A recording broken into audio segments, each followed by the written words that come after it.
Yesterday I gave a presentation at an equity conference, and it was about how to be a culturally responsive educator.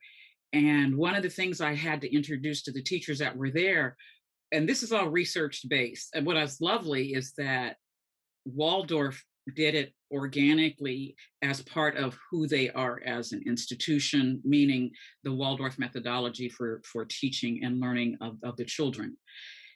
But it was important for me to explain to my participants that when you understand that 79% of all the teachers that are in classrooms, and this is data, are white middle class women who don't live in the San Antonio district of Oakland. What happens is they commute into a community and then they leave the community. What you have, and my questions were, how many of you have ever walked around the neighborhood? How many of you shop where your kids shop?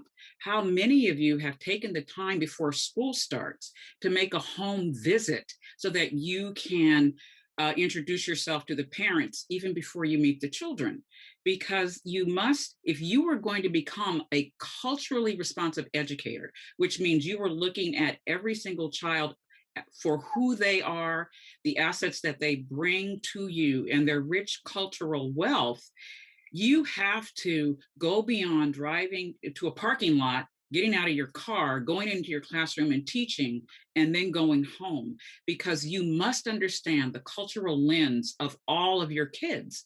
And one of the best ways to understand the child in your classroom is to talk to the parent, because that parent knows more about this child than you will ever know. You'd also want to build that relationship so the parent and you become team members. You are co-working so that you are doing what is best for that child. Then when you bring in the community and understand, where does the child eat? Where does the parent work? Where do they go after school when they're not doing regular after school programs? You begin to, you can then develop your relationship, because you cannot teach whom you do not know. You must have a relationship with someone to actually teach them, because without the relationship, you can't see them. And if you don't see them, then what you'll do is what you've always done without understanding if it is good or not good for that child. So I just wanted you to know that what Dr. Oberman said is not just this is what Waldorf does. We have an entire country now that is trying to do what Waldorf has been doing. And now they're going to workshops to understand, oh, I got to do this in order to teach the kid. Okay. So I just want you to know this isn't new.